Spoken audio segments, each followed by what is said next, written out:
Eu faço a analogia da gaiola. Você já viu a analogia da gaiola? A sociedade diz assim, olha, aqui nessa gaiola você vai ter um veterinário para cuidar da sua saúde, vai ter os melhores alpistes, você tem o seu ninhozinho prontinho ali para você dormir, você está defendido dos predadores, nenhum gato, nenhum gavião, nenhuma coruja vai te alcançar, você está totalmente protegido. Você vai ter bananinha, manguinha, vai ter tudo do bom e do melhor. Você vai ser muito bem servido. Você só não pode voar.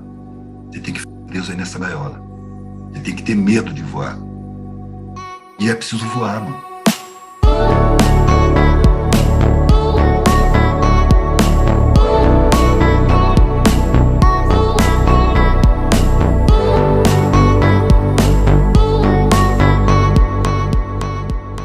Abrindo Caminhos, um podcast para quem busca mais autonomia e liberdade. Eu sou Rick Lima e a cada semana eu trago convidados ao redor do mundo que são especialistas em diversas áreas da vida. O único objetivo aqui é abrir caminhos para novas formas de viver a vida. E hoje tenho o prazer e a alegria de receber aqui o Eduardo Marinho, conhecido filósofo das ruas, ficou famoso após aparecer em alguns vídeos do YouTube e tem uma legião aí de seguidores, fãs e uma galera que curte muito a espontaneidade do Eduardo, o conhecimento dele, a espiritualidade prática e a experiência dele, né? O Eduardo já foi quase militar, já estudou direito por um tempo, já vendeu artesanato na rua, já morou na rua e vai falar sobre tudo isso e muito mais aqui no podcast. Então, o Eduardo é uma pessoa que eu conheci na internet há bastante tempo e uma alegria ter ele aqui no podcast. Vamos conversar um pouco sobre o que é simplicidade, humildade, se o Eduardo sempre foi assim ou se é algo que despertou nele, quem são as referências nele, falar um pouco sobre o sistema, sobre a guerra, não tem como não falar sobre a guerra nesse momento, e algumas perguntas de alguns ouvintes que mandaram aqui, principalmente sobre como encontrar um significado na vida. Eduardo Marinho, bem-vindo ao Abrindo Caminhos. Então, quero te agradecer primeiro por ter topado o convite. Você foi uma das pessoas que abriu meus caminhos aí na vida, o nome do podcast é Abrindo Caminhos, né? Então, a ideia é compartilhar chaves aqui que foram abrindo um caminho de pessoas que eu admiro, e eu vi um vídeo seu lá atrás, eu tinha saído do mercado corporativo, fiz uma viagem de 3 anos aí pelo mundo, África e Ásia principalmente. E aí, quando eu cheguei, eu vi um vídeo seu assim, eu tava bem na vibe de, vou voltar pro mercado de trabalho, né? Não tem jeito, né? Essa é a vida, né? E aí eu saí muito inspirado ali, cara, do teu exemplo de realmente abrir mão de um lugar seguro, né? Sair de casa, experienciar de tudo, né? De morar na rua e viver a vida de verdade, né? Como você fala. E uma coisa que sempre me ficou na cabeça é se você acha que você já nasceu com isso ou alguma coisa te despertou no caminho. Eu já ouvi tua história, né, de pais militares, de ter feito 1 ano de direito e de não ter concordado com o sistema, mas você acha que é algo que já nasceu em você ou que você foi desenvolvendo no caminho? E se sim, quem foram as tuas referências? Ou o que foi esse estalo que fez você dar realmente valor para a simplicidade, para a humildade? Pois é, rapaz. Não teve um estalo, sabe? Não teve um momento. Também não sei dizer se nasceu comigo. Eu sei que eu, desde criança, eu questionava a existência da pobreza. Eu vivia a vida normal de um filho de oficial do Exército, ainda de patente inferior, então não tinha dinheiro, o dinheiro era todo contado, mas a gente tinha casa, a gente tinha uma Kombi, a gente tinha condições, tinha, na época, a camisa Volta ao Mundo, estudava em escola particular, então eu já sentia as diferenças. E eu questionava, por quê, mãe? Por que tem tanta gente pobre? E as minhas perguntas eram repelidas, né? Sempre foi assim, vai ser essas respostas que não respondem. Você não tem que perguntar isso, você não tem que questionar isso. É exatamente o que a sociedade nos diz. Não questiona, não. Segue o seu caminho e, se você tem direitos respeitados, se agarra com eles, dá graças a Deus, que a maioria não tem. Tipo assim, você tem que se conformar. E eu tinha uma inconformação. Mas não era inconformação assim que me angustiasse. Era um encontro de leve. Eu vivia a minha vida, ia para clube, ia para piscina, ia para praia, mas sempre me chamavam. Meus olhos iam para o lugar onde tinha gente pobre, gente na miséria, eu ficava olhando curioso. Por isso, fiz concurso Banco do Brasil, queria ver o que era trabalhar no Banco do Brasil. Isso eu fiz com 14 anos de idade. Com 15 eu pedi demissão, porque de vários setores que eu fui pedindo transferência, né, para ver se eu aguentava. Eu olhava para os mais velhos sempre foram minha referência. Olhava para os mais velhos e falava, eu não quero ser assim. Eu não quero ser assim. Os caras são muito babaca, velho. Uma merda, não fala nada que interessa. Né? E tinha conforto material, mas não tinha conforto interno. As pessoas, você largou tudo. Eu não larguei nada, velho. Eu larguei o que eu sentia que me prendia. Pô, eu não abri mão de nada. Eu senti que para ficar ali e manter meus privilégios, eu tinha que abrir mão da vida. Eu sentia que a vida tinha alguma coisa que era além das garantias materiais. Porque na minha cabeça eu não vou ficar aqui para sempre, velho. Eu não vou ser matéria sempre, eu vou morrer. Antes de morrer, eu quero viver. E isso aí não é uma vida que eu quero. Parece medíocre, parece sem sentido, sem sabor, sem gosto. É só se manter nos privilégios. E, além do mais, eu tinha um constrangimento de ser servido por pessoas pobres. Me dava um certo constrangimento. E eu guardava comigo, porque ninguém queria ouvir. Na minha de origem, ninguém queria saber. E eu fui tentando me enquadrar. Nos 14 anos eu tive aquela coisa, eu devo ter alguma coisa errada, não é possível. Ninguém se preocupa com o que me preocupa, ninguém se incomoda com isso. Por que eu me incomodo? Eu tenho que me enquadrar, até para não ferir a família. Aí eu fui tentando me enquadrar. No Banco do Brasil, quando me disseram, você está com a vida ganha, você vai ficar o resto da vida aqui dentro, como se fosse um grande alívio, eu fiquei apavorado, pedi demissão. Eu não quero não, quero não. Deus me livre de ficar aqui. Aí pedi demissão, a minha família tinha sido contra entrar para o banco. O argumento do meu pai, você não precisa, você vai dispersar seu tempo em vez de se aplicar no estudo. Mas eu insisti, falei, não, mas eu quero experimentar, eu quero ver como é que é. Aí quando eu pedi demissão, todo mundo estranhou e começou a cobrança, seja alguma oportunidade de ouro no lixo, e agora, o que você vai fazer da vida? E eu passei vários meses pensando, e agora, o que eu vou fazer da vida? E eu estava com 15 anos, eu não sabia o que fazer da vida. Eu olhava para os cursos universitários e nenhum me atraía. E eu dizia, é meu destino inevitável. Eu tenho que entrar na universidade. E é inadmissível para a minha família não ter curso superior. E o que eu vou fazer? Que profissão vou escolher? E fiquei nessa angústia vários meses. Um dia eu estava nessa angústia e veio uma luzinha. Você militar? Claro. Eu já tinha estudado no colégio militar, já sabia marchar, bater continência, já sabia dos regulamentos. Estava com o cabelo comprido nessa época. Mas ser militar me pareceu a salvação da lavoura. Você militar, vai ficar todo mundo feliz. E eu não vou precisar entrar numa faculdade. Pelo menos eu vou brincar de guerra. Vou brincar de polícia e ladrão, vou dar tiro, vou me divertir.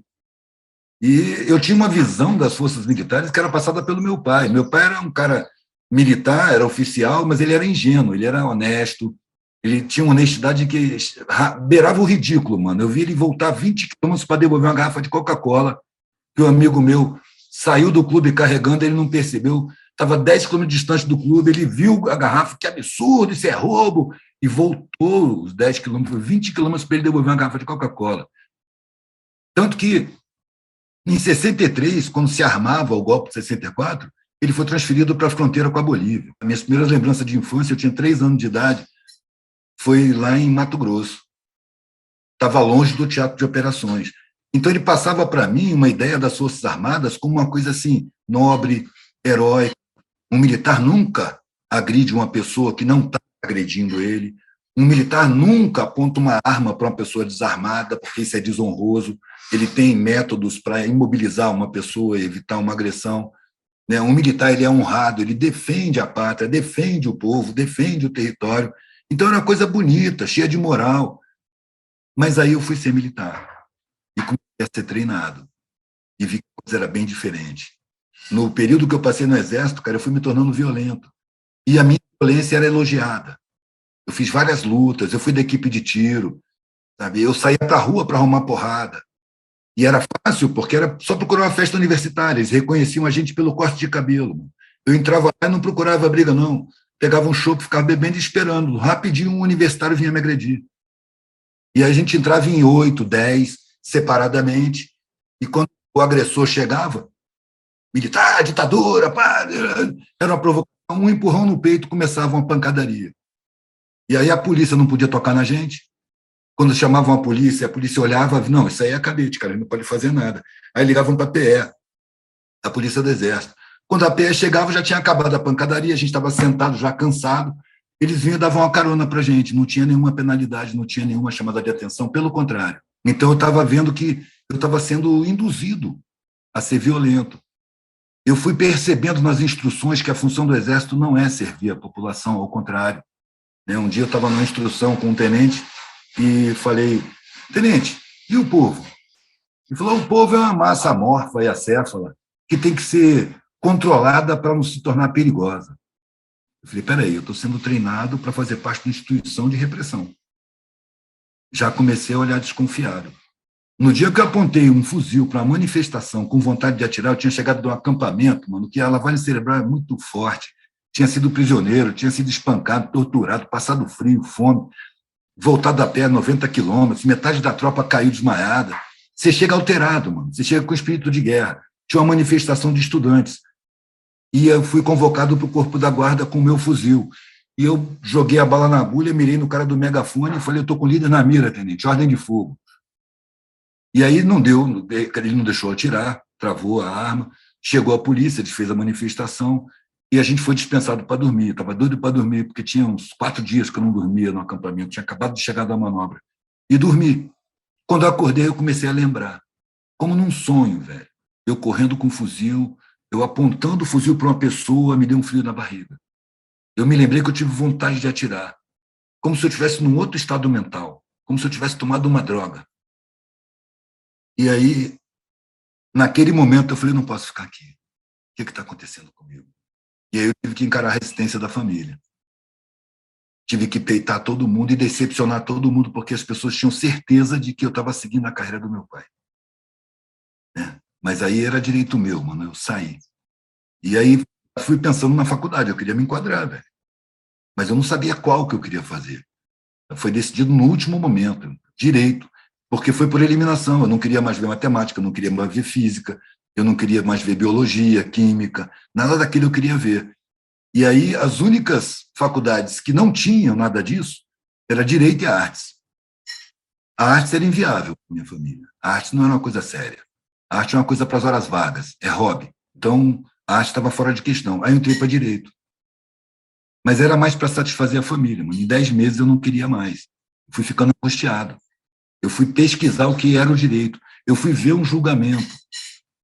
Eu falei, não quero participar, não quero fazer parte desse meio. A justiça não interessa aqui. Aqui não tem justiça, aqui é um jogo de lei, jogo de interesses. E aí eu estava sentindo que se eu continuasse ali, mano, eu ia cair na vida convencional.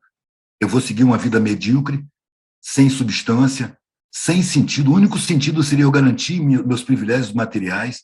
Eu nasci no meio deles e eles já não valiam nada para mim. Quando eu saí do exército, eu saí com couro duro, porque apanhei muito, né? Então eu andava de carona nas férias, eu dormia no acostamento, eu andava no meio dos hippies, eu via estilos de vida que eram muito mais livres do que o meu. Eu me sentia prisioneiro. E isso foi acumulando até a hora que estourou. Quando estourou, eu fui para a faculdade, peguei meus documentos, me desliguei, entreguei os documentos para o meu pai como quem paga uma dívida e fui buscar um sentido para a vida. A ideia básica era o seguinte, deve haver algum sentido em algum lugar dessa vida. Eu vou procurar. Não sei se eu vou encontrar, mas ou eu vou achar ou eu vou morrer procurando, porque essa vida com sentido puramente material, para manter status social, para viver explorando quem foi roubado nos seus direitos constitucionais, porque o empregado é isso, mano. O desqualificado, ele tinha o direito de acessar a boa escola. O Estado não cumpre a Constituição. Ele tinha o direito de entrar na universidade se quisesse. E isso não é permitido, socialmente ele é vetado. Então, são pessoas que sofrem crime social, são vítimas de crime social. Só que é naturalizado. Né? A pessoa que emprega paga aquela mixaria que ele mesmo jamais aceitaria, ele se convence que está fazendo um bem. E, na minha cabeça, ele está usufruindo de justiça social, sem questionar, acomodado. E eu não queria isso. Eu já tinha decidido que na minha vida não ia ter nem patrão nem empregado. Como que eu ia fazer isso, eu não sabia. Né? Antes de eu passei muita angústia, velho, na faculdade. Antes de eu pedir desligamento, eu encontrei com um velhinho. Essa história eu já contei em vários lugares. O velhinho era milionário, estava com quase 90 anos. Ele estava proibido pelo médico de ir para a empresa dele, era uma empresa grande, conhecida. Os filhos dele estavam cuidando da empresa e moravam no exterior, que era uma firma de exportação, me parece. E ele morava sozinho numa mansão, viúvo, com empregados. Ele vinha para o saguão do prédio onde eu morava, era um prédio de classe média alta, lá na Praia do Canto, em Vitória. Ele vinha para o saguão, porque é um saguão todo arrumado, com sofá, com flores, com filtro. Vinha com a enfermeira, e as pessoas que saíam e entravam conheciam o cara. E se admiravam muito, né? A classe média alta admira muito os empresários bilionários. Então, sempre tinha alguém conversando com ele. No auge da minha angústia, um dia eu ia saindo de casa para a faculdade e ele estava sozinho com a enfermeira.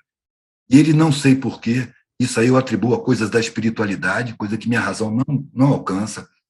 Eu ia saindo, cumprimentei, ele falou, menino, senta aqui. E ele, com autoridade tal, que eu sentei. Ele nunca tinha falado comigo mais do que oi, bom dia, boa tarde, boa noite. Ele mandou eu sentar, eu sentei, ele falou, olha, eu fiz da minha vida tudo o que me disseram que era para fazer. Velho, eu estava nesse período. Porque quando eu relatava minhas angústias, os mais velhos falavam, calma, fica onde você está. Cuidado, não seja impetuoso, isso é da juventude, isso passa. A gente tem vivência. Você não sabe o que... Eu dizia, eu quero largar a faculdade, eu quero experimentar não ter nada. Você está louco, não faça isso, de maneira nenhuma. E ele estava me relatando que ele fez o que disseram que era para ele fazer. E aí foi relatando, eu montei uma empresa de importação e exportação, eu fiz comércio exterior na faculdade, montei a minha empresa antes de acabar a faculdade com os amigos. Quando eu saí da faculdade, eu aprofundei a empresa, me entreguei completamente, comprei a sociedade dos meus amigos, casei, tive filhos, quase não pude conviver com a família, que eu vivia viajando no exterior, fazendo ponto de contato na Ásia, na Europa, na África, na América Latina, na América do Norte. O tempo todo eu estava viajando. Eu via meus filhos crescendo, eu sentia uma culpa, mas eu me convencia de que eu estava trabalhando por eles, pelo patrimônio deles. E para compensar a minha ausência, eu pagava profissionais muito bem qualificados para preparar eles para administrar a empresa que eu estava montando. Já estava montada, mas na minha cabeça eu estava sempre montando. Não tive tempo de perceber que o tempo passava. Meu cabelo foi ficando branco, eu fui envelhecendo, meus filhos cresceram, tiveram filhos, casaram, hoje moram no exterior, até que eu comecei a ficar doente. E ele relatou um monte de doença que ele tinha, desde do coração, diabetes, pâncreas e sei lá mais o que, labirintite. Ele estava com a enfermeira do lado dando remédio para ele direto. Até que o médico, ele falou, até que um dia o médico me proibiu de ir na empresa. Você não pode mais ir para a empresa. Agora você tem que descansar. Nesse momento eu senti que a vida estava acabando. Nesse momento eu senti que a porta da morte estava na minha frente. E nesse momento eu olhei para trás da minha vida. E quando eu olhei para trás, tudo tinha perdido sentido. Todos os bens materiais que eu comprei, todas as riquezas que eu tenho, nada mais tinha importância. Tudo o que eu queria era o afeto dos meus filhos e dos meus netos. Eu vejo uma vez por ano, tenho que me entender com eles em inglês, porque eles não falam português. Eu sinto uma solidão imensa. As pessoas me olham, me veem como um empresário bem-sucedido, um vitorioso. E eu aqui dentro do meu peito me sinto um fracassado. A sensação que eu tenho é que mentiram para mim lá no começo da minha vida. Eu passei a vida inteira correndo atrás dessa mentira. E só agora que a vida está acabando eu percebi que era mentira. Velho, imagina a minha cabeça. Eu levantei de perto dele convicto, isso não vai acontecer comigo. Isso não vai acontecer comigo. Eu abro mão de todas as garantias, mano, materiais, porque a garantia maior que eu tenho é que a vida acaba. E para ter essas garantias, eu tenho que violar minha consciência, eu tenho que massacrar meu sentimento, eu tenho que me conformar com a sociedade como ela é, eu tenho que me conformar com a vida que para mim não tem sentido. O sentido material não é suficiente. Eu prefiro não viver até a idade desse cara, eu prefiro morrer novo, mas não chegar nessa idade com esse sentimento de perda de tempo. Saí de perto dele, fui para a faculdade e pedi desligamento. Direto para a secretaria, me dá meus documentos que eu vou embora, não quero mais ser doutor. Vou procurar alguma coisa que eu nem sei o que é, mas aqui eu já sei o que é. Eu fui naquela da poesia do Zé Regis, não sei para onde vou, não sei para onde vou, mas sei que não vou por aí. Aí me perguntaram, mas você vai viver de quê? Eu não sei, mano. Mas o que você vai comer hoje? Eu não sei, cara. Para que lado você vai? Eu não sei, cara. Você sabe alguma coisa? Sei, mano. O que você sabe? Eu sei por onde eu não vou. Eu sei o que eu não vou fazer. O resto vai se apresentar no caminho. Então, eu não abri mão de nada, mano. Ao contrário, eu sentia que para ter essas regalias, mixaria, que conforto material é muito pouco para querer da vida, eu tinha que abrir mão de procurar um sentido verdadeiro. Eu tinha que abrir mão da minha consciência. Eu tinha que abrir mão do meu conforto interno, porque ninguém pensa no desconforto que eu tinha internamente.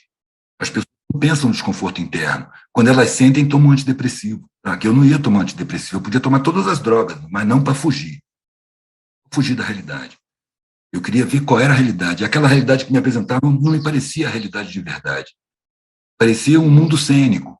Todo lugar que eu chegava, todo mundo era meu amigo, todo mundo me atendia bem, todo mundo estava preocupado com o meu bem-estar, todo mundo me sorria, e era todo mundo pago para isso. Então eu tinha a sensação de viver um mundo falso. E eu queria ver o mundo de verdade. E não demorou muito tempo, eu estava vendo o mundo de verdade, porque eu caí na mendicância, não tinha uma opção. Eu fui banido familiar.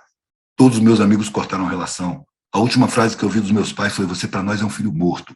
Não nos procure em nenhuma hipótese. Na minha percepção, eles estavam contando com a minha covardia. E deu medo mesmo. Se você ficar doente, se quebrar uma perna, você vai para a saúde pública. Se você for preso, não procura a gente para nada. Qualquer coisa que te aconteça é problema seu. Você não tem mais família se sair dessa porta. E eu pensei, cara, eu demorei tanto tempo angustiado para decidir o que fazer. Acho que agora que eu decidi, eu tenho obrigação moral de arcar com as consequências. Eu cheguei a verbalizar isso para o meu pai. Eu não esperava essa consequência. Mas se ela vier, eu acho que eu tenho que encarar. E aí peguei minha mochila, fui para a estrada e eles mantiveram a palavra. Durante quase 20 anos, velho, eu não encontrei mais com eles. Mais. Só que quando eu encontrei, já estavam muito velhinhos, já tinham visto que não iam mais ter papo comigo. E aí eles aceitaram eu voltar na casa deles. Me convidaram. E aí eu já tinha um cheiro de rua, um jeito de pobre que incomodava a família, entendeu? Na casa deles eu me dava melhor com os empregados, com as empregadas. Era comum eu estar na cozinha dando risada com as empregadas. Lá com eles eu sorria educadamente, falava de amenidades. Lá com as empregadas eu falava da injustiça social, e que o pobre é muito mais forte do que o rico. Então eu incomodava, a minha presença incomodava. Só que eu tomava cuidado com eles. Eu pude frequentar e conviver com meu pai nos últimos 5 anos da vida dele. Se não fosse isso, eu não tinha convivido. Talvez essa proximidade da morte aí que ele teve se conectou com a sua proximidade da morte, né? Como você falou lá atrás, me ressoa muito isso de chegar no momento que você fala assim, nossa, aqui é quase uma morte, né? Um amortecimento, né? Você ficar... Para mim foi muito também na carreira de sentir tão amortecido e falar assim, qualquer coisa é melhor do que esse amortecimento, essa não vida, né? Qualquer forma de vida é melhor que uma não vida. Eu acho que isso é espiritualidade, né? Acho que você traz muita espiritualidade na prática, né? Hoje a gente vive, sei lá, na era também dos jovens místicos aí, e você traz a espiritualidade prática e real, que é o dia a dia, né? Que é a vivência, os desafios que tem, né? Na vida, não adianta que não vai passar por desafios. E hoje uma data, né? 24 de fevereiro, dia que a gente está gravando aqui, dia da guerra Rússia e Ucrânia, né? Então a gente ainda vive, olha o nível do ódio que a gente está chegando em 2022, tendo uma guerra desse nível, né? Na verdade, a guerra é do império contra a autonomia. É a polarização do poder no mundo, querendo evitar a multipolarização. Eles querem estar por cima de tudo. E está surgindo novos polos, mano. A Rússia é um, a China é outro. Sabe? E o império não está contente com isso. Ele quer destruir, dominar, enfiou um monte de arma na Ucrânia, está insuflando ódio, como o ódio foi insuflado aqui na última eleição. A mídia insufla o ódio. A mídia é a boca do mercado, mano. A boca do mercado financeiro. E o império estadunidense, ele é um império corporativo.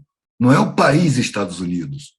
São os grandes bancos internacionais que têm sede lá, que dominam o Estado, dominam o aparato público, dominam o governo, financiando campanha, influenciando o judiciário, boicotando. Sabe como? Então, a mídia é a boca do mercado, a mídia corporativa, a mídia empresarial, que aqui no Brasil ela é mantida. Entendeu? Uma defesa da soberania nacional para o Brasil seria multiplicar a mídia, pulverizar a mídia, abrir espaço para a população se comunicar. Rádio comunitária, rádio de associação de moradores, rádio universitária, TV também, de escola de ensino médio, de geral, abrir espaço, mano. Porque essa mídia corporativa, ela domina o espectro magnético, apesar do nome ser concessão, é dominante, é como se fosse propriedade. E não permite que esse espaço seja usado por ninguém. Ela nem usa todo, tem espaço para um montão de comunicadores, mas não é permitido, porque o monopólio das comunicações é um fator de domínio social. Insuflam ódio e controlam a mentalidade. Controlam a política e, com isso, controlam o modelo de educação. Você tem um modelo de educação que não prepara pessoas para viverem harmonicamente em coletividade, prepara competidores para o mercado de trabalho. É tudo em função do mercado. A vida é uma competição, você tem que ser o melhor, você tem que vencer na vida, ou seja, tem que produzir derrotas. Sabe? O modelo de educação é criado para infernizar a vida e manter o controle. Não instrui, não conscientiza, não sensibiliza e deixa a população à mercê da psicologia do inconsciente usada pela mídia. Fácil de conduzir a mentalidade, de produzir mentalidades, de produzir valores, de induzir comportamentos. E quando você se recusa, você é discriminado pelos seus, para começo de conversa. A sociedade vai, através dos seus pais, dizer que você precisa se enquadrar para não sofrer. Exatamente isso, mano. Eu faço a analogia da gaiola. Você já viu a analogia da gaiola? A sociedade diz assim, olha, aqui nessa gaiola, você vai ter um veterinário para cuidar da sua saúde, vai ter os melhores alpistes, você tem o seu ninhozinho prontinho ali para você dormir, você está defendido dos predadores, nenhum gato, nenhum gavião, nenhuma coruja vai te alcançar, você está totalmente protegido. Você vai ter bananinha, manguinha, vai ter tudo do bom e do melhor. Você vai ser muito bem servido. Você só não pode voar. Você tem que ficar preso aí nessa gaiola. Você tem que ter medo de voar. E é preciso voar, mano. Aí que eu percebi. Se eu quiser a liberdade dessas prisões sociais, não é a liberdade plena, mas é a liberdade das correntes sociais, eu tenho que correr risco. Eu tenho que me expor ao risco. Se eu quiser segurança, eu tenho que ficar preso. Aí eu vou ter conforto, vou ter consideração social, vou ter estabilidade, vou ter garantias, vou ter defesas, vou ter proteção, vou ter fartura. Eu tenho que abrir mão do que é o meu principal motivo de viver, mano. É voar, é aprender, é me desenvolver, adquirir essa riqueza que quando a vida acaba a gente leva, mano. É o tipo de riqueza que por mais que você distribua, ela só aumenta, ela não diminui. Riqueza abstrata. As principais necessidades do ser humano são abstratas, não são materiais. Primeiro vídeo que foi gravado comigo, eu estava expondo na rua quando chegou uma câmera de sobreaviso. Lembro que eu falei, as necessidades materiais são só 5. E todas começam com A. Ar, água, alimento, agasalho e abrigo. Com essas 5 necessidades, a gente pode correr atrás das necessidades reais, as verdadeiras necessidades. É tomada de consciência, é criação de afeto, é sentimento de pertencimento à coletividade, de ser útil às outras pessoas, de amar e ser amado, de gostar e ser gostado, de ser produtivo, de amparar, de dividir, de cooperar. É tudo isso que a gente precisa. Mas isso não dá grana. Então, o massacre midiático publicitário deixa isso em segundo plano. Em primeiro plano, riqueza material. A função da vida é ganhar dinheiro. A função da vida é juntar patrimônio. As pessoas esquecem que a vida acaba.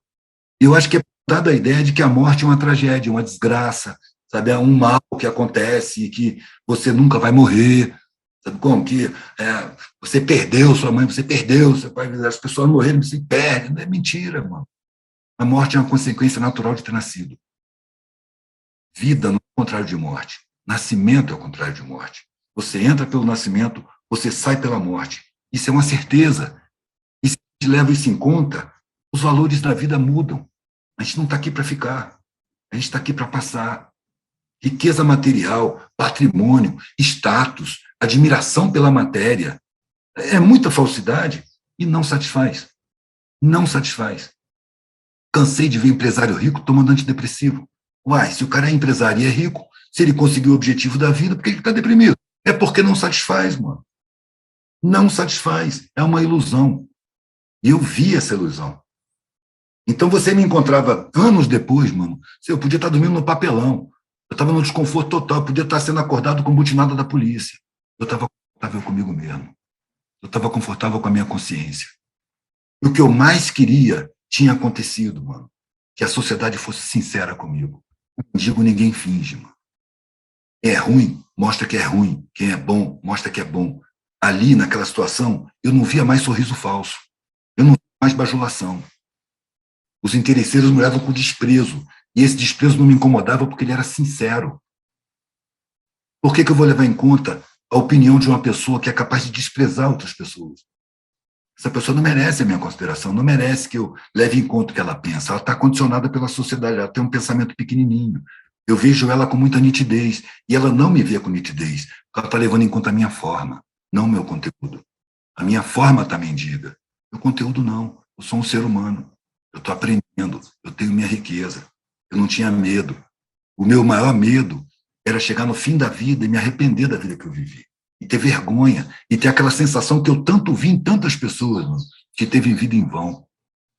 Porque durante muitos anos, depois quando eu comecei a vender artesanato, eu tinha uma atração pela alta velhice. Quando eu vi um velhinho de 80 acima, sabe, eu tinha necessidade de chegar perto dele com o painel de artesanato, porque você, quando está com o painel de artesanato, velho, você tem uma chave de contato.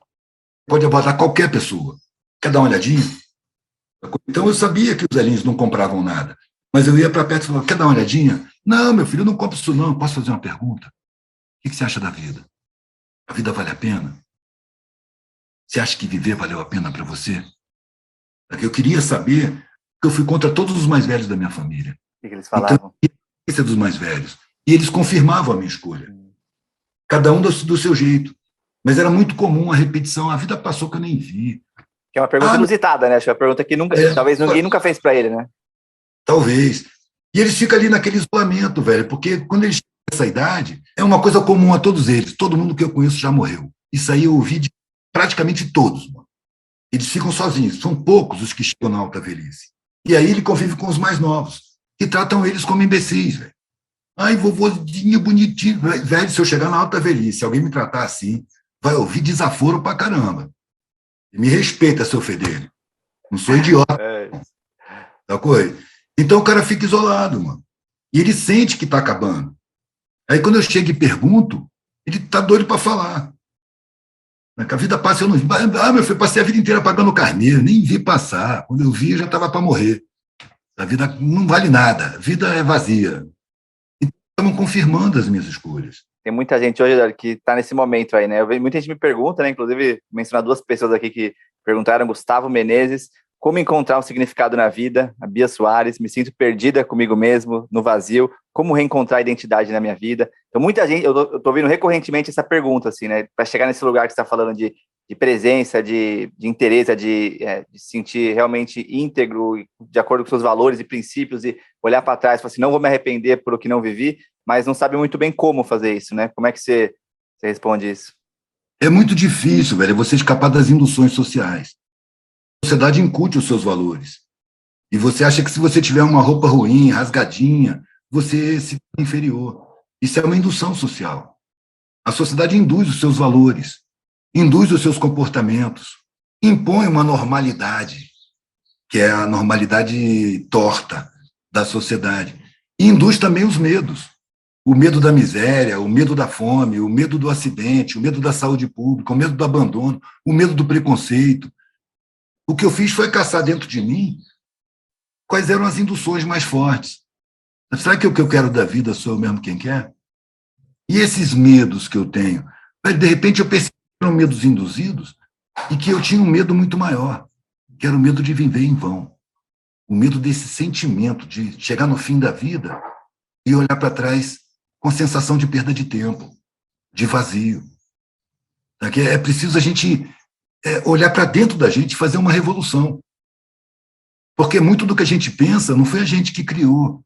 A gente recebe mensagem subliminar desde a infância, velho. Começa no útero materno, se sua mãe vê novela. Desde que você é neném, você escuta os adultos, que já são condicionados. Você tem a expectativa familiar, você tem a expectativa do círculo social, você tem as cobranças da própria sociedade, você tem uma mídia massacrando a mente, velho, dizendo que vale mais quem tem mais. A pessoa nessa sociedade não vale pelo sentimento que tem, não vale pela criatividade, não vale pela solidariedade, não vale pelo caráter, vale pelas posses, vale pela propriedade, vale pelo ganho de dinheiro. Ou seja, se você pensar com o coração, velho, você vai perceber que é tudo falso. A partir dessa percepção de que é tudo falso, você começa a procurar o seu verdadeiro. É abrir os seus olhos, mano. Limpar sua mente, pelo menos fazer uma faxina o melhor possível, porque condicionamento, velho, tem de todo tipo, tem os sutis e tem os gritantes. Os gritantes são fáceis. À medida que você trabalha os condicionamentos básicos, você se livra da prisão, dos grilhões e das correntes, você sai da gaiola, e aí você pode trabalhar nos condicionamentos mais sutis, que é o machismo, sabe, que são os preconceitos, são coisas que você coloca no seu convívio, no seu dia a dia. Mas para você ter um pouco de liberdade, para você sair da gaiola, você tem que eliminar os condicionamentos maiores. E são difíceis, mano, porque todo mundo te estranha. Você é louco. Não é à toa que eu fiz uma das frases que eu me identifiquei, das primeiras que eu comecei a fazer, quando eu estava já fazendo artesanato há alguns anos, eu tive necessidade de colocar no meu trabalho o que eu estava vendo, o que eu estava sentindo, o que eu estava pensando. Eu tenho que botar isso no artesanato. Comecei a gravar chapa com ácido, e botar frases em relevo. Uma das primeiras frases que eu fiz era assim, eu achei, numa folha de caderno feita a bolinha no chão da rua. Eu abri e li as frases, tinha lá: loucos abrirão caminhos que mais tarde serão percorridos pelos sábios. Eu tinha sido chamado de louco quando eu entrei no Banco do Brasil. Eu tinha sido chamado de louco quando eu saí do Banco do Brasil. Eu tinha sido chamado de louco quando eu entrei no Exército. Eu fui chamado de muito mais louco quando eu saí do Exército. Eu fui chamado de completamente maluco quando eu larguei a faculdade. Quando eu li essa frase, eu falei: caralho, tá falando comigo. Eu preciso botar isso. E aí comecei a perceber todos aqueles que trouxeram alguma contribuição forte para a sociedade, descobriu a redondeza da Terra, desenvolveu o controle da eletricidade, todos foram considerados loucos no seu tempo. Então, os loucos são os melhores. Então, ser louco não é ofensa, é elogio. Porque ser normal, sim, é sinônimo de ser medíocre, é de estar na média, é de querer pouco da vida, é de julgar os outros pela aparência, pela propriedade, pelo externo, pela forma. É valorizar mais a forma do que o conteúdo. Se você valorizar mais o conteúdo do que a forma, você vai encontrar estranheza social. Então, para mim, a estranheza social, a discriminação, o preconceito, tudo virou elogio. Tudo virou elogio. E o Exército tinha me dado um couro duro para eu aguentar as maldades que a sociedade fazia, de encana, acordar numa botinada, tomar pontapé, sabe, ser discriminado, ser suspeito, não ter descrédito, ver o desprezo explícito na boca das pessoas, ser repelido, rejeitado. Isso estava me dizendo nada. Isso estava me confirmando que a minha opção estava certa para mim. Estava certa para mim. Eu não posso achar que o que é bom para mim é bom para todo mundo. Eu não me cito como exemplo para ninguém. Eu coloquei minha vida em risco, mano, e achei que valeu a pena. Eu acreditava que não ia passar dos 30 anos. Mano. Eu pensei, eu vou morrer antes dos 30, porque o tipo de vida que eu estava levando, velho, eu via a morte acontecer. Perto, do lado, sabe, conhecidos, tiro, atropelamento proposital, briga, garrafada em puteiro, coisas assim. Você está exposto e não tem defesa. Então, eu pensava, eu não vou passar dos 30, mas para mim tá bom. Eu vou viver como eu escolhi, não como a sociedade quis me impor. Da maneira que a sociedade me impôs, eu vou chegar angustiado e frustrado no fim da vida. Desse jeito eu não quero. Prefiro não viver. Para outro lado. Não tem problema, eu sinto forte a espiritualidade, velho. Sacou? Eu não tenho religião nenhuma. Eu nem conheço o universo. Que arrogância é essa de supor um ser supremo no universo? Eu nem conheço o tamanho do universo, mano. A humanidade não conhece o tamanho do universo. Como é que já está em contato com o ser supremo? É preciso ter um pouco de humildade, mano.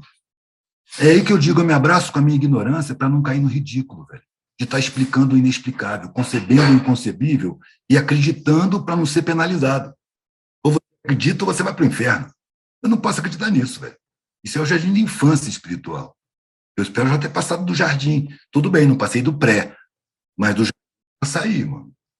Sacou? Eu prefiro não acreditar em nada. Eu sinto que existem coisas. Eu convivi com fatos que só se explica pela espiritualidade. Mas isso não me dá alcance para conceber o ser supremo. Nem o sub, nem o ministério, nem os secretários de Estado. Saca? Não, eu entro em contato com a espiritualidade que está ao meu alcance, velho. Que é ao mesmo nível da minha, talvez um pouco mais, talvez um pouco menos, depende do sentimento que a gente alimenta. Se você alimenta sempre maus sentimentos, você vai sintonizar com a frequência de acordo com seus sentimentos. Se você tem bons sentimentos, você vai sintonizar com a frequência de bons sentimentos. Eu não preciso estar puxando o saco de nenhum Deus, entendeu? Eu preciso estar me trabalhando por dentro. Eu preciso estar evoluindo. A espiritualidade, para mim, ela é o tempo todo, mano. Ela não é no templo. Ela é no mercado, ela é no ônibus, ela é diante de uma perda, de um insulto, de uma disputa. Está no nível do apego, no senso de justiça, no egoísmo ou na generosidade, na vaidade ou no desapego. Sabe? A espiritualidade é exercida o tempo inteiro. O que acontece é que as pessoas não querem exercer a espiritualidade, então elas deixam para exercer lá no templo. Lá no templo ela puxa o saco de Deus, paga um dízimo, dá uma grana e já pagou pelo perdão. Estou bem com Deus. Pode ser egoísta, pode ser fofoqueiro, pode ter raiva, pode ver diabo para tudo que é lado. É o mundo, o nosso mundinho aqui, e o resto é profano. Ou seja, uma espiritualidade muito primitiva, muito infantil, muito precária e superficial. não se aprofunda no ser, entendeu? E ela é útil, ela existe porque é útil. Eu já vi assassino parar de matar, porque se tornou religioso. E colocar a vida em risco para defender outras pessoas. Ou seja, essa crença, que para mim é tão primitiva, foi necessária para mudar um cara para melhor. Tem muita gente que se utiliza, tem gente que precisa aprender a fazer o bem por interesse, para ser premiado, e evitar fazer o mal por medo do castigo. Tem gente que precisa disso. Porque ele não percebeu que fazer o bem beneficia muito mais a quem faz do que a quem recebe. E fazer o mal prejudica muito mais a quem faz do que a quem recebe. Todas as vezes que eu fui prejudicado por alguém, eu tinha lições a aprender. Eu saí melhor do que eu entrei. Eu nunca fui fora. Nunca procurei fora. Eu trato do meu erro, não posso cuidar do erro do outro.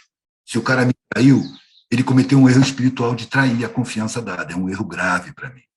Eu não teria coragem de fazer isso porque eu teria medo das consequências. Agora, se ele errou me traindo, eu errei confiando nele.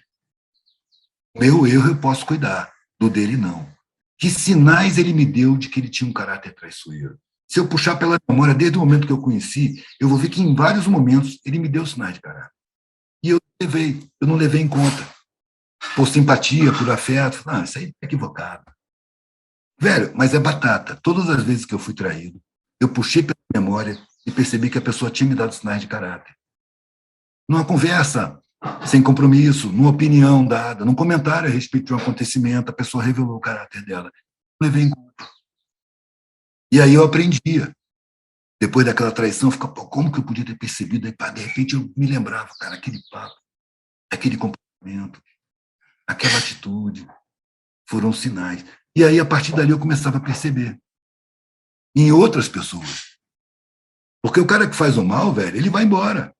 Ele não vai voltar, você não vai mais confiar nele. Você vai limar ele. Você vai continuar se relacionando com outras pessoas. E aí você já está atento aos sinais. Você já está escolado com os que passaram antes. E aí você fala, epa, esse cara não dá para confiar. A partir dali, eu fui já parando de levar gente para minha casa. Porque durante o tempo que eu não tive casa, eu fui recebido em muitas casas. Quando eu tive filhos e tive que ter casa, alugar casa e tal, quando eu encontrava gente mangueando na rua, porque a rapaziada era a maior parte nômade. Chegava na cidade, estava lá vendendo seu artesanato, eu cruzava, opa, tudo bem, sempre se cumprimentava. Eu falei, tá vindo de onde? Mas, cheguei hoje na cidade, mas vamos lá para casa. Eu levava para casa, achava que eu tinha obrigação de levar. De vez em quando alguém me roubava, e eu caí em reflexão. E assim eu comecei a selecionar as pessoas, desenvolvendo a percepção de caráter. Fui vendo como é importante essa percepção.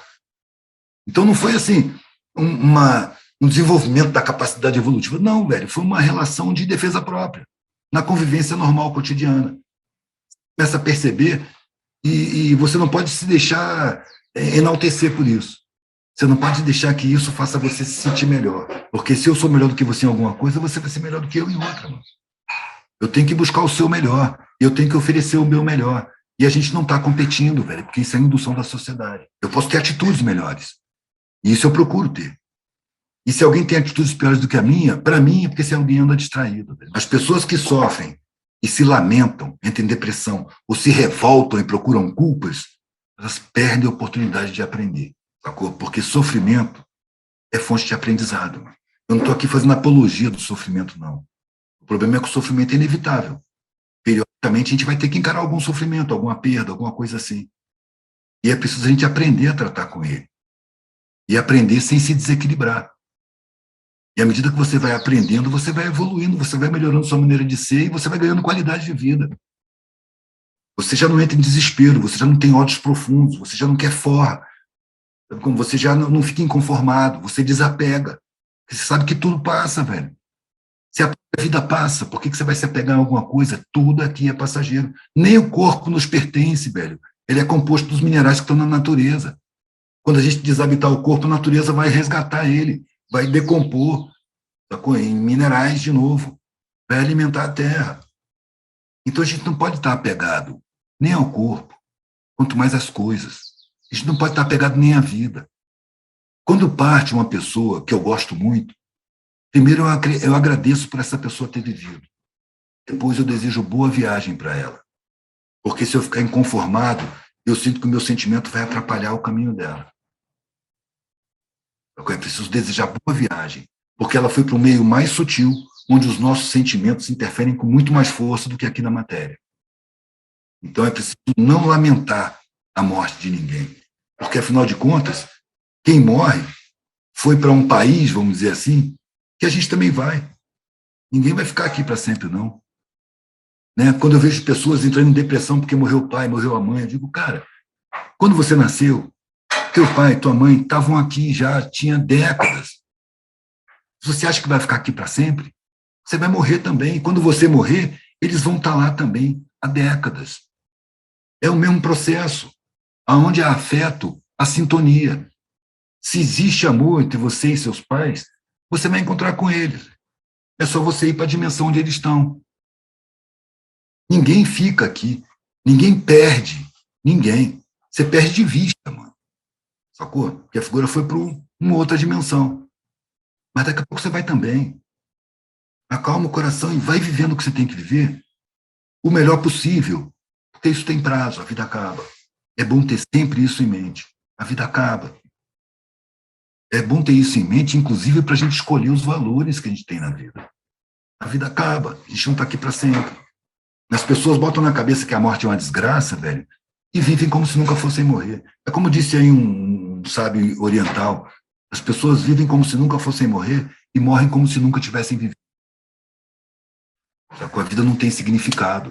O significado material é nada, mano. O significado é outro. Na discussão que eu tive com meu pai, ele falou, você não tem ambição nenhuma. Eu falei, pelo contrário, eu tenho uma ambição enorme, tão grande que ela é inconcebível para você e para a maioria das pessoas. Então, o que você quer da vida? Eu falei, tudo que eu puder levar. Velho, ele achou que eu estava doido, mano. Pediu para ir no psicólogo, depois pediu para ir no psiquiatra. Aí, quando nada deu jeito, minha mãe me pediu para ir num padre exorcista, que tinha que ser o diabo. Eu fiz os 3 passos. E continuei o meu caminho. O que eu queria era que eles entendessem que eu não estava querendo agredir eles, que eu não estava traindo eles, que eu não estava desprezando eles. Mas eu percebi que não tinha como. Na cabeça deles eu estava traindo, eu estava desprezando, eu estava pisoteando o amor deles, eu estava sacaneando eles. Não tinha como eu convencer eles do contrário. Eu tive que me conformar com isso. E foram, vamos dizer assim, os insultos mais doloridos que eu tive. E depois daqui, eu fiquei vacinado. Nenhum insulto me afeta. O insulto, ele fala muito mais do insultador do que do insultado. E isso foi bom para mim, mano. Isso foi bom para, vamos dizer assim, um desinchador de egos, entendeu? Um remedinho que não deixa seu ego inflar. Sabe? Para manter a humildade. Porque a humildade não é uma virtude, é uma ferramenta de aprendizado. Sacou? Assim como a solidariedade também não é uma virtude. Nas periferias, a solidariedade é uma ferramenta de sobrevivência. Você dá a mão para o outro é natural, porque você conhece a dificuldade do outro, você passa a mesma dificuldade do outro. Então é muito mais comum você ver solidariedade plena nas periferias do que nos bairros nobres. Nos bairros nobres, ricos, você vê mais isolamento, você vê mais egoísmo, você vê mais vaidade, você vê mais disputa pela forma. O vizinho comprou um carro novo, eu tenho que comprar um carro novo também. Porque senão você se sente inferiorizado. Ou seja, você está preso, mano. Tua alma, teu espírito está preso em valores materiais. Você tem muito pouco a evoluir com isso. Você tem muito a sofrer com isso. Quando você desapega, você não sofre. Mano. Você sofre os sofrimentos naturais. Você sofre diante da injustiça, você sofre diante da mentira, você sofre diante das coisas realmente espirituais e pequenas. Mas não diante do desprezo, não diante da desconsideração social. Porque, afinal de contas, é só eu lembrar o que a sociedade me cobrava para me considerar, mano. É só eu lembrar, ela me cobrava a mediocridade, me cobrava conivência, ela me cobrava violação de consciência, ela me cobrava o massacre dos meus sentimentos. E quando eu entendi como funciona a sociedade, eu perdi o respeito pela sociedade, completamente. Pelos valores sociais, pelos padrões, tudo, eu perdi respeito. Se eu perdi o respeito pela sociedade, por que eu vou querer o respeito dela comigo? Sacou? Eu prefiro o meu respeito próprio.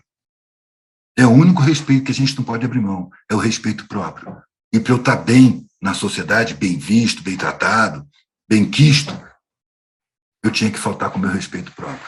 Eu tinha que respeitar, eu tinha que abrir mão do meu respeito. Isso eu não posso. Era uma cobrança social. E o que ia acontecer? Eu ia correr para o antidepressivo. Sacou? Eu ia ter que tomar remédio, eu ia ter angústia, eu ia ter que fazer terapias. Quando eu pegava carona, mano, aquilo era uma escola muito boa. De raro em raro, foram 20 anos que eu andei de carona. Né? De raro em raro, um carro chique, Mitsubishi, cabine dupla, me dava uma carona. De muito de raro em raro. E era impressionante, porque geralmente eram empresários, fazendeiros, gente rica, que quando percebia que eu tinha capacidade reflexiva, porque para mim, o caroneiro, velho, ele tem a obrigação de conversar com o motorista. O motorista pega um caroneiro porque ele quer papo.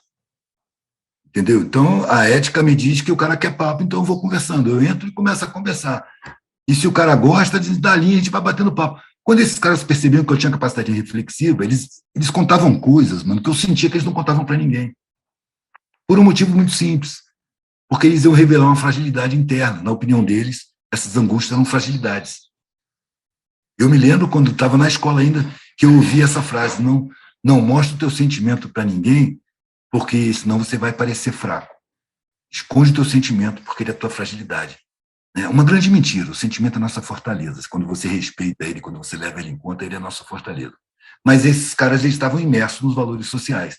E o que acontecia é que, de repente, eles vinham entrar no carro um cara que eles não conheciam, que não sabia de onde vinha, que daqui a pouco ia descer do carro dele e ele nunca mais ia ver. Então, ele tinha liberdade de botar para fora aquilo que ele estava engasgado. E uma coisa que era repetitivo, mano. Eu tenho tudo, eu sou o mais rico da família, era para eu estar feliz da vida e, no entanto, eu sinto um vazio, eu sinto uma angústia. Todos eles, mano. Eu sinto uma angústia tão grande, era para eu estar feliz, eu sou admirado, eu tenho mais dinheiro que todo mundo. E eu sinto um vazio, eu sinto uma angústia. Eu tinha que falar, porque esse não é o objetivo da vida, mano. O objetivo da vida não é material, não. Já pensou que a gente morre? O que você vai fazer com esse patrimônio todo? Daqui a pouco você vai passar pela porta, do mesmo jeito que passou pela porta de entrada, e levava essa ideia. E eu acho que eu cumpri uma função espiritual ali, que não era mérito meu, não, é porque eu estava como antena, captando e transmitindo exatamente o que ele precisava ouvir. Eu acho que eu era utilizado como um veículo de contato com ele, na espiritualidade que está ligada a ele, que me usava para falar com ele, porque muitas vezes eu falava coisas que eu nem tinha pensado. E no meio do meu papo, eu sentia a reação do cara. Porra, precisava ouvir isso, cara. E eu desci e o cara me agradeceu. Ele deu a carona e está me agradecendo. Uma alegria, eu poderia te ouvir por horas aqui, cara. Eu sei que eu tenho tempo aqui, que no mundo material tem certas variáveis, né, como o tempo. Algumas coisas me vieram aqui, só queria compartilhar. Só fala que parece que os pais, eles buscam dar o máximo de privilégio para os filhos, né, e treinar para que os filhos lutem a todas as forças para não perder esse privilégio, né. Parece parte do modelo de educação atual aí.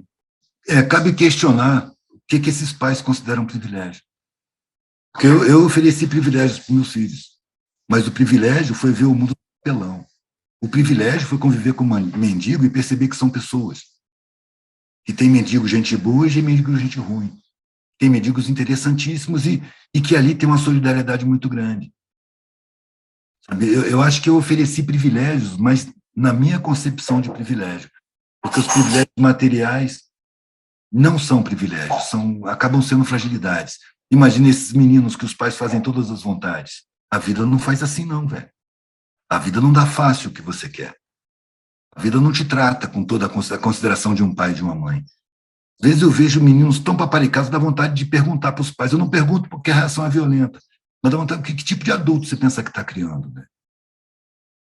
O cara vai com todas as facilidades do mundo. Na hora que ele não tem os pais por perto, que ele está na faculdade, apareceu uma dificuldade, ele não sabe tratar com isso. Ele não sabe o que é dificuldade. Eu, ao contrário, eu dava todas as dificuldades para meus filhos resolverem, cara. Eu dificultava a vida deles e falava, vai resolver. Aqui, se ele cair, eu estou aqui para amparar. Mas daqui a pouco eu não vou estar mais. Ele tem que saber que cai. Ele tem que saber que tem dificuldade. Ele tem que saber tratar com as dificuldades. Ele tem que encarar a perda. Ele tem que ver que sua vontade não pode sempre ser satisfeita para nos equilibrar. Em consequência, olha o mundo que a gente vive, mano. A gente olha para os adultos, eu fico pensando, olha a educação que o cara teve. Parece adulto mimado, velho. Sacou? Os adultos parecem mimados. Quando não conseguem realizar sua vontade, ficam furiosos. Então, eu preparei meus filhos para tratar com a vida, com o mundo, com a sociedade. E não para serem privilegiados e usufruírem de privilégios. Sacou? De usufruírem de empregados. Não preparei para isso. e para existirem por conta própria. Na verdade, é aquela coisa, quando você é pai, você tem a ilusão de que você vai construir seus filhos, e não é bem assim. Seus filhos têm com a personalidade, você tem a oportunidade de trabalhar durante a infância, na adolescência ele vai se revelando. Ele começa a mostrar uma personalidade, começa a discordar, começa a querer outra coisa, começa a demonstrar vocação. Aí você fez o trabalho enquanto ele estava maleável. Quando ele chegou na adolescência e entrou na juventude, já está mais duro já. Então, ali não cabe mais você moldar. Ali você dá a orientação quando ela é pedida. E dali ele vai para a vida. Sacou? Vai sair da sua aba. Meus 3 filhos chegou a um ponto que eu falei, agora sai da minha aba, mano. Já deu para vocês. Estão independentes, mas estão dependentes materialmente. Já pensam por conta própria, mas vive das minhas custas. Ou divide todas as despesas comigo, ou vai tratar da vida. E aí cada um foi tratar da vida. Eu me dou super bem com eles. Quer preparar para a vida, né? Realmente, né? E me veio muito a gente está num mundo tão polarizado, né? Educação, por exemplo, né? Tem pessoas que têm umas certezas, ou como criar filhos, ou sobre o sistema, ou, enfim, política, religião. Polarização está no auge, né? E como é importante sim, poder sentir a dor do outro. Eu acho que é o que você fez mesmo, aí de sentir a dor do outro, para aí sim poder realmente se conectar e se comunicar, porque a gente hoje uma dificuldade de se comunicar porque a gente não consegue se colocar no lugar de outro, né? Acho que tem muito da espiritualidade em você sentir a dor do outro, que cada um tem a sua dor, né? E poder realmente sentir, colocar ali. E a importância do espaço vazio, né? É para refletir, você traz muita reflexão, né? Sentir o sentimento do outro, velho. Não é só a dor, não, é a alegria também, é a expectativa também, sacou? É sentir o sentimento do outro e levar em conta no trato. Só para ter paz de espírito, para ter harmonia das relações. Quando você percebe que ali não pode ter harmonia, você abre mão da comunicação, tá certo? Respeito. Não quero acusar ninguém, não quero cobrar ninguém, não quero discutir com ninguém, não quero bater boca, não quero brigar. Eu quero viver em paz, o mais em paz possível, dentro de uma sociedade que me convida ao conflito o tempo todo, que me mostra o conflito como um modo de vida. Até as pessoas que não se conformam com as injustiças da sociedade acabam programadas. Imagina, você quer mudar uma sociedade que resolve tudo pelo conflito, pela disputa, pelo confronto, pela competição. Você quer mudar a sociedade conflitando, disputando, confrontando, competindo. Você está exercendo programações sociais. Você não vai mudar uma sociedade exercendo suas programações. Você tem que se reprogramar para trabalhar na mudança da sociedade. Não é brigando, mano. O Gandhi cantava essa pedra lá na década de 30. Não é preciso derrubar o opressor. É só parar de colaborar com ele. E há aquele coletivo que não obedece. Porque no lugar onde ninguém obedece, não há quem consiga mandar. É não obedecer a não ser a própria consciência. E pagar o preço da repressão, da discriminação, da acusação, da cobrança, do desprezo alheio. Nesse trato social, velho, a primeira coisa que eu me apeguei foi com a minha própria consciência. Se a minha consciência me aprova, não me importa a reprovação do que quer que seja. Nem a reprovação coletiva da sociedade, nem a reprovação de qualquer indivíduo. Se a minha consciência, que é atenta, que é onde eu trabalho constantemente, se ela aprova o que eu estou fazendo, isso é tudo que eu preciso. Não há discordância que me abale. A importância do espaço, né? A gente está com a mente tão cheia muitas vezes, né? Que não tem esse é do respeito próprio. Do respeito próprio. A reflexão é a necessidade, mano. A gente tem necessidade de refletir tanto quanto de comer. Reflexão é a necessidade da alma. Comer é a necessidade do corpo. Mas o nível de necessidade, se não for a reflexão mais importante ainda do que comer. Sacou? As pessoas que comem demais, por exemplo, não refletem muito. Quem reflete muito não come muito também, né? Pois é, quem reflete muito já come pouco, não precisa de tanto assim. Maravilha, maravilha. Pô, queria te agradecer demais e queria saber como as pessoas podem entrar mais em contato contigo ou sua arte, onde a gente pode encontrar. Recebi vários pedidos, tipo da Ju, Bernardo, assim, para você voltar a produzir mais conteúdo, para você aparecer mais em vídeos. E acho que podcast é um formato muito legal para você. Assim, você tem a sua fala, né? Tem um poder de clareza e de transmissão muito forte. Então, esse formato, eu fico disposto a te ajudar. Se você quiser a montar um podcast teu, eu ia adorar. Eu ajudo porque eu quero ouvir. Pode ser feito à distância. Eu sou completamente analfabeto internet. Completamente. Né? Eu sou analfabeto internético. Né? Tempo atrás me cortaram 4 páginas do Facebook. De repente eu comecei a ter dificuldade, o Facebook começou a fazer exigência, eu perdi a página. Tem um canal no YouTube que eu abri no ano retrasado. 10 anos ouvindo pessoas me dizendo: eu vejo seus vídeos no YouTube. E eu dizendo: não são meus, cara. São feitos comigo. Pô, me falam tanto dos meus vídeos que eu vou começar a fazer. Mas eu não tenho tempo, mano, porque eu não quero monetizar. Eu acho que a publicidade é uma atividade criminosa. É um trabalho, velho, que usa como matéria uma mentira e fabrica necessidades artificiais. E aí eu recorro ao Gandhi de novo, lá na década que ele estava vivo. E quando ele disse: se cada um se contentasse em tirar do mundo para si tudo o que lhe for realmente necessário, acaba a fome, acaba a miséria, acaba o abandono, acaba o analfabetismo. O problema é o excesso de necessidades artificiais. Isso sou eu quem está dizendo, foi Gandhi. Os grandes problemas sociais que nós temos é o excesso de necessidades artificiais. E essas são produzidas pelo massacre midiático publicitário que é ideológico. Você vive em função do consumo, em função da propriedade, em função de riqueza. Né? O seu sonho de vida é ficar rico, sem pensar que riqueza, a melhor riqueza, não é material, é abstrata. Aí eu recorro a um chefe indígena conversando com um comandante francês, lá na época da Guerra dos Tamoios, no Rio de Janeiro, quando teve invasão francesa.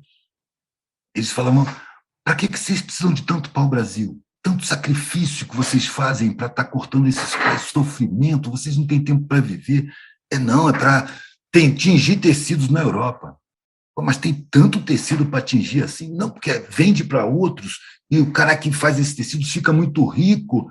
Falei: mas ele não consegue comer, ele não tem o suficiente para viver. Não, mas ele quer mais, para deixar para os filhos dele. Vocês são muito idiotas mesmo.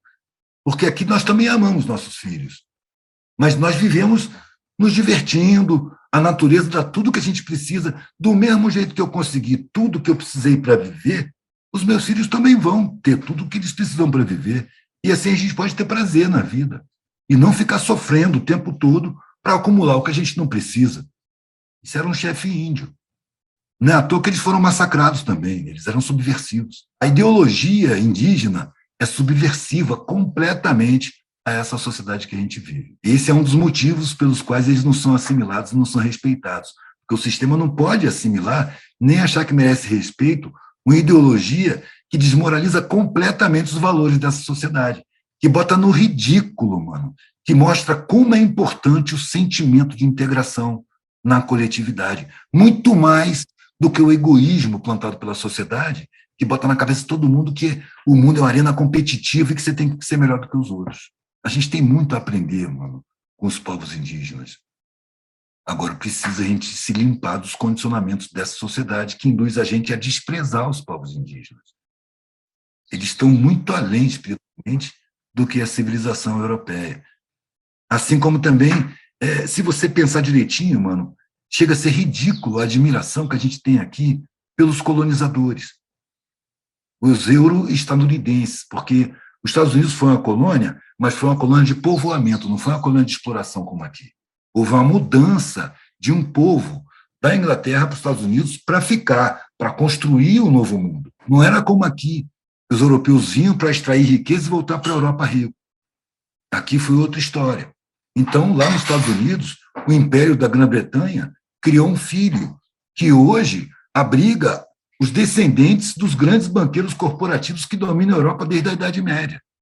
Por isso que os Estados Unidos virou o grande império e compôs com a Europa. Olha o que é a OTAN.